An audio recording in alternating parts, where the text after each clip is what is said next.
everyone. My name is Antonio Corchado. Thank you for being here with us this morning. Um, I am the Office for New Americans Community Navigator at the center. And this morning we're going to be talking about how to navigate through Google Classroom. And for that, we have Stephanie Corchado, who is a teacher at the Utica School District. Welcome, Stephanie. Thank you. And I'll let you go ahead and take it away. Okay. All right. So as Antonio said, I am a teacher in the Utica City School District, and I know that with everything that has been going on with the pandemic and school buildings shutting down this past spring, it definitely brought some challenges to not only teachers, but to families, to students, to everyone. And luckily, we've had some time as teachers to get a little bit of training and get a little bit more comfortable with working with Google Classroom so we can provide instruction to students. Now, every school district in the local area, everyone's doing something different. Some are fully remote, focusing solely on virtual learning right now, just like the Utica School District is. Others are doing a sort of hybrid model where students go to school certain days a week, and then other days they're learning from home. I know from some other family friends, some schools are just doing half days and the kids only go half days. So it's really important that, as a parent, you are able to at least know what your students are doing with Google Classroom, and that's why we made this training. So what I'm going to do right now is I'm going to share my screen with you and go through the PowerPoint that I created, and then if there are any questions, I will answer any questions that you may have the best I can.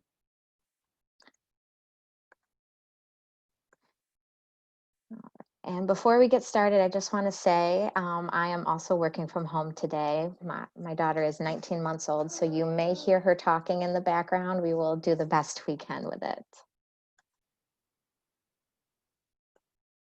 Okay, let's minimize this. Okay, so how to navigate through Google Classroom. So first, to access Google Classroom, you do need to sign into your computer using the login information provided to you by your school district. Like I said, every school district is doing something different. So that information would have been provided to you in the back to school welcome letters that were mailed out, or your student may have come home with paperwork telling what the login information is. Okay, so you will need to either go to, when you go onto the internet, go to classroom.google.com or click on the link. Again, this is depending on the instructions from your school district. The Utica City School District, when the students sign into their Chromebooks, it will automatically go on to ClassLink, and then they can just click on this Google Classroom icon. If you go to classroom.google.com, it will automatically bring you to a login screen. Again, you will need an email address and a password to sign into Google Classroom, and this will be provided to you by your school district. When you go to sign into Google, it will look like this. Usually for the first time, you will put in the email address. For Utica City School District, the students will put their username, their ID, and then they will put at uticaschools.org. And then you will also put your password in and click the next button.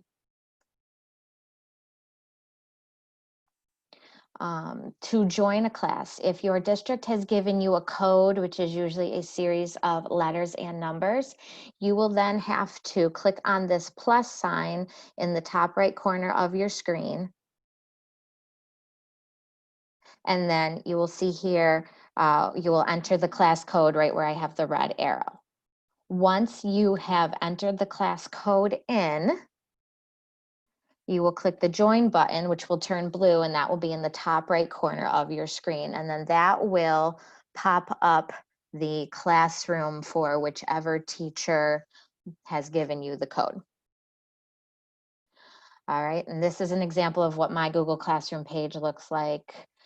You will see that I have my personal class, Mrs. Corchado's class. I also have the Google Classroom for this training. Any classrooms that students are enrolled in will be shown on this page. They're depending on your building, depending on your school district, you could have a few, you could have a lot. High school students will probably have more than elementary students. All right, this is really important too. Again, depending on the school, the students may already be enrolled in the Google Classrooms that they need. So for example, when they go on to Google Classroom, they could be already enrolled for their classroom teacher, possibly a resource room teacher, any of the special areas such as art, physical education, music, library, foreign language for middle schools and high school students, any sort of related services that students would normally receive in school, such as speech, physical therapy, and occupational therapy. I know for me in my building, especially because I teach younger students, I already enrolled all my students and put all the codes in for them so that when they click on Google Classroom, all they have to do is find my name. So that will be something, if you haven't logged in yet or are having issues with logging in, make sure you get in touch with your child's teacher first to make sure you have the right code so your student can access what the teacher is sharing. All right, so let's get into some of the important features of Google Classroom, and this is really going to be helpful for those days that your students are either working from home or the downtime in between when your student is not live with the teacher. So first is the stream. So when you click on the Google Classroom page, you will see a colorful bar up at the top. Above that is some links. So if you click on the stream, this will show you all important announcements and any materials that the teacher has uploaded to Google Classroom. The important thing about this is as new information is added, previous information slides down the screen. So you will want to scroll down for older information that is posted. And at the end, once I'm done sharing this PowerPoint, I will go into my Google Classroom and show you that as well from a live standpoint. So this is the stream. The next part is the live video call link. Right up there in the top banner, you will see I have a Meet link. There are two different ways teachers are using live video calls. They're using Google Meet or Zoom. I will show you Zoom afterwards. So anytime you need to go live, teachers are going live, students can click right here on this link. It will bring them right to the call, and then they will be able to participate with any live teaching that is being done. If the teacher is using Zoom, Zoom will not be posted up in this top banner. It will be posted in a different spot, which I will show you after this. So that is how you can click on the live link. All right, here's my lovely face.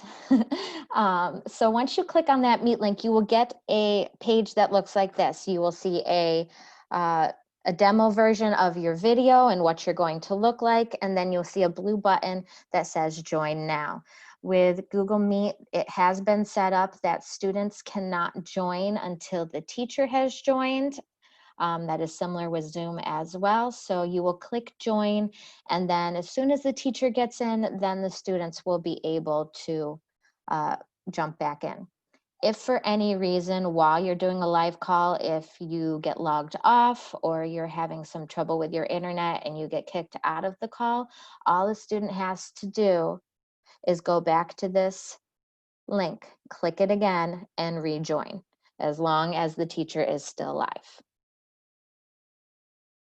Here are some important buttons to know when you are doing live video calls with Google Meet. If you take your mouse and put it towards the bottom of the screen, you will see this white toolbar pop up down at the bottom. Here is your microphone. It is really important that students know how to mute their microphone, turn it on and off. We do I do ask, I know a lot of teachers ask that when students join calls, they automatically turn their microphones off just because of background noise, and if other siblings are learning nearby, that way students can hear the teacher's instructions. This little camera picture is to turn the camera on and off. We do ask that the students keep their cameras on so teachers can see that the students are learning and participating. And then at the end, the red telephone is how you hang up the video call at the end. Up in the top corner will be another little toolbar, this one that looks like a text message icon. If you're having issues with your audio or your video, or if a student has a question, or even sometimes if a teacher asks a question and wants the students to respond, this is the chat. You click on that and then they will be able to type a comment or question and send that to the teacher. The important thing to note is whatever you type will go to anyone that is on the live stream. Okay, so that was Google Meet. A lot of teachers are also using Zoom. I know I used a lot of Zoom in the spring. Zoom, you cannot link to the top, but if the teacher posts in the stream, and they can attach the link. So here's a sample post I put, here's our Zoom meeting link. We will go live at these times. You can just click on this link and it will automatically send you to launch the Zoom meeting as well. This can be shown in the stream, and this can also be shown in the Classwork tab that I will show you in a minute. There's more than one way. It really just depends on the teacher and the district, what they are comfortable with. All right, once you click on that Zoom link, you will be sent to a new page and this box will pop up. Once again, you just need to click Open Zoom Meetings to go in to the Zoom call. And like I said before, I believe most teachers do have it set up where they will be in a waiting room, and as soon as the teacher starts the call, they can be admitted as well. Zoom has a toolbar down at the bottom as well. Again, there is the microphone button. Use this to mute or turn the microphone back on. Also the video, if they need to turn off the video for any reason. The icons look very similar to Google Meet. Couple other things. Zoom also has a chat feature that you can click on and type a response or a question to the teacher. Breakout rooms are usually used for older students, middle school, high school level, possibly some of the special area teachers. This will definitely be something that the classroom teacher will show you if it needs to be used. And all they do is they click on this icon and then they click on whichever little breakout room they go into. This is usually for smaller groups as opposed to whole class learning. I have a chat right now. Oops, sorry. Oh, okay, sorry. Yes, if you have any questions, you can also type them in the chat as I'm presenting, and then I can answer them afterwards. And then Zoom has the red end call to end the video. Oops.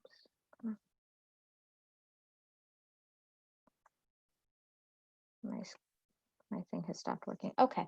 All right. So a couple things when we go back into Google Classroom. When you go on your main screen with the stream, you will see to the side a little box that says upcoming. If the teacher has assigned assignments that have an actual due date that they need to be completed by, all of those will show here. You can click right where it says view all, and that will bring you to all the assignments that the student has to finish.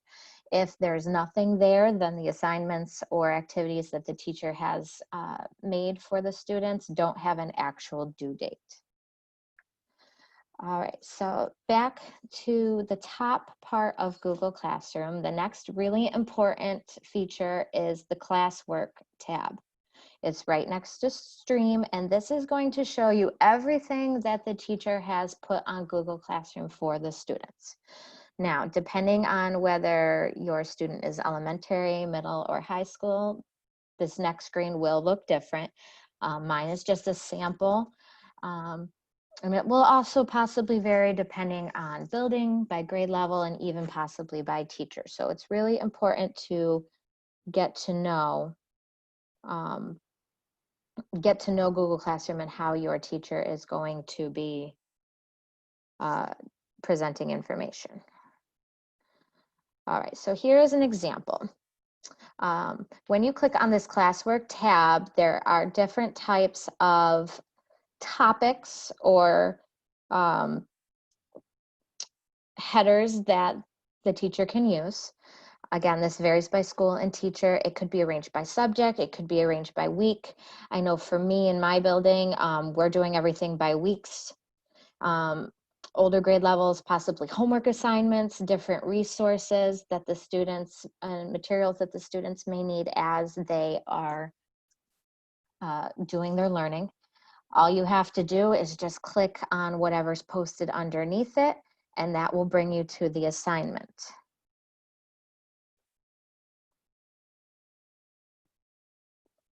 Okay. So I clicked on the very first, if I go back right here, it says the week of September 14th through 18th, which is this week. I have a sample assignment right here. This is what I clicked on to show you this next picture. This is what most, I say most, this is what most students should see when they click on an assignment. All right. You will see if there was any, if the teacher typed any additional information, it would be over here on the left. Then any work that was uploaded, for example, something from Google Slides, will be right here, and the student can click on this assignment to open it up and be brought to it. If the student or the parent has any questions for the teacher about what they're supposed to do, or if something is not working, they can come down here to this private comments box, and then that will put a comment right under the assignment for the teacher. If the teacher asks for class comments, that can go over here in this box. Just be aware that whatever the students type can be seen by anyone in the class. Once the student has done all their work, they go over here and they click in the blue turn in button. This will then send their assignment to the teacher. If the teacher is grading it, they can grade it, give a comment, return it back to the student. Even after a student turns in an assignment, if it's done through Google Slides or anything Google related, they can still go back in and fix it and change it until the teacher returns it back to them. Okay, so this is what an assignment looks like. All right, let's go over some of the expectations that are expected of parents and students and teachers while we are doing virtual learning. And then once that is done, we go through that, I will answer any questions and also go right into my Google Classroom and click on a few things just so you can see a live version of it. So expectations during virtual learning. Number one, the students are expected to log into their Google Classrooms daily and follow the schedule provided to them by the school and classroom teacher. That is really important, especially if your district is fully remote. Okay, we are doing, as teachers, we are doing our best to provide as much instruction and materials for students as possible, especially when they are not able to be in the physical school building at this time. Okay. Number two, students are expected to join live video calls and participate in all teaching activities. And again, you will follow the schedule given to you by your student's teacher. Number three, the students are expected to complete independent assignments posted in Google Classroom and turn them in on time. Number four, if the school provided students with paper assignments or supplemental materials, they should follow the instructions that they are given by the teacher to work on those as well. And again, this will be different depending on the school district that you are in. Parents are expected to check that their students are logging in and completing assignments daily. I know it can be challenging if there are multiple students learning and, you know, childcare can possibly be an issue, parents are working, but it is still the parents' responsibility to make sure the students are completing their virtual learning, just like it would be the parents' responsibility to make sure that they're getting to school every day. Number 6, student attendance is going to be taken daily, and for the most part, this is going to be based off of participation in live calls and completion of assignments. And teachers will record and post live video sessions for students and families that are unable to join in live due to work or childcare conflicts. I feel like this, I don't know for certain, but I feel like this is pretty much the standard for all local school districts. I know in Utica, we are recording and posting videos daily. The biggest thing would, I think, during this virtual learning, besides from having patience and being flexible, is communication. Communication is extremely important during virtual learning. Teachers are going to be reaching out to students and parents on a daily, possibly weekly basis. And this is going to be done by a lot of different ways. You know, it could be a phone call or a text message. It could be emails. It could be comments on the Google Classroom assignments when the parent or when the teacher returns the assignment back to the student, or possibly even messaging apps such as Class Dojo or Class Tag. I know in my building, we are using Class Dojo a lot. I've used it for years. It is great for messaging and getting a hold of a parent, especially if you're trying to get on live and something is not working. If you can, you know, message or email the teacher and they can help you. Parents are expected to keep in contact with classroom teachers and reach out to the teachers with any questions, concerns, or technology issues. We can't help you if we don't know if there's a problem, okay? We want to help, we want to see the students, we want to make sure that the students are getting the most out of virtual learning as possible. So reach out to us and we will reach out to you and we will help you the best we can.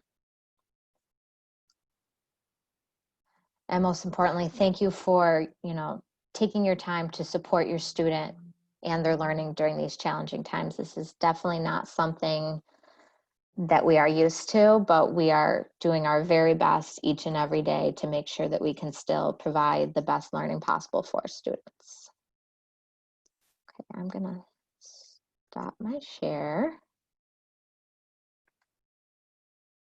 All right, I see a question, so I'm gonna read this question, see if I can answer it, and then I will go into showing you the Google Classroom that I made.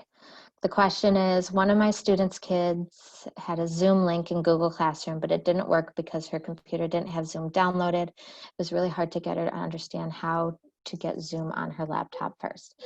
Yes, Zoom, depending on what technology you're using, and also depending on how your district has Zoom set up as far as settings and licenses go. Sometimes you do need to download Zoom as an app. Other times you are able just to go into the internet browser and type it in. So if they aren't able to use Zoom the first time around, like if you were already live and using some sort of live program, then you could screen share like I did. I've done a lot of screen sharing the past week, showing the parents, okay, this is what you click on next.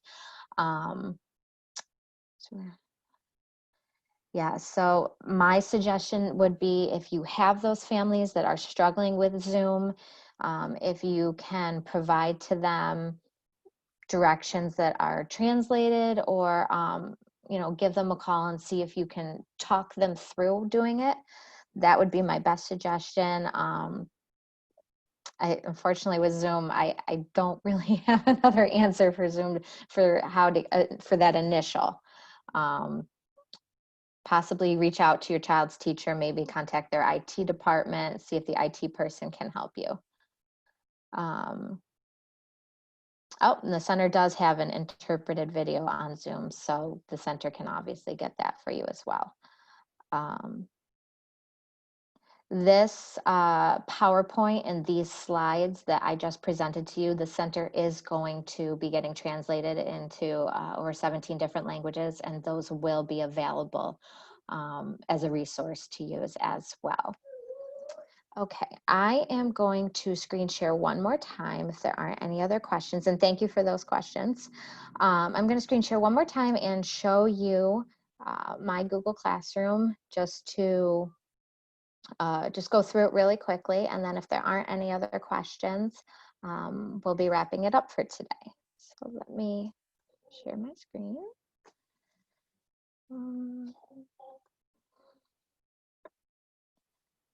Okay.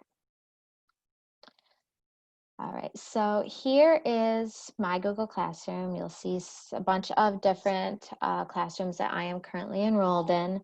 This one with the pretty colored pencils is the one that I use for my students. So this is what most students will see when they log into Google Classroom. Right over here is the plus sign. If they need to join a class, they can click join class, type in the code right here.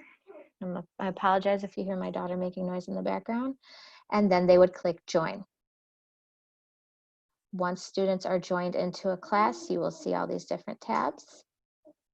Another thing I didn't mention is you can also go up to this to do button.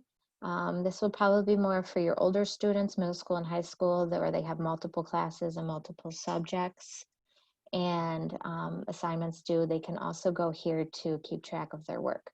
So if I click on my Google Classroom, here I am. Right here is my Meet for my Google, or my link for Google Meet. This is how I do my video calls with my students. Here's my stream. If I scroll down, you can see I usually have a welcome. Here's the daily schedule posted. I know teachers are posting the daily schedule in multiple ways so students know when to do what. This is just a sample one. You know, here's some live times, here's independent work, here's where we're going to check back in. Here's when students are going to go to their special area teachers. Again, every district, every building, every grade level has their own schedule to go by. Down here, I posted that sample link to launch the Zoom meeting. So if your teacher is using Zoom, you can do it this way. If I click over here to the Classwork tab, here are the different topics with different assignments. Again, they may be different depending on the grade level. If the teacher gives them reading and math, here's extra resources and materials that the students may need. Possibly homework assignments. I know in my building, we are doing things by the week. This is what I posted for my students yesterday. I know a lot of teachers are using what's called Bitmoji classrooms, and those are just these really cute classrooms done through Google Slides. I'll show you mine. You know, they're colorful, they're bright. You can see a little cartoon image of your teacher. This is another way to join live sessions. For myself, I have the links right here. If your child's teacher is using Bitmoji, they can link. You can just click the link to go to the live calls, and then you can also click to get to assignments. Okay, the important thing is when you're using Bitmoji Classroom, you follow the schedule, and then when you are all done at the end of the day, that is when you would go back.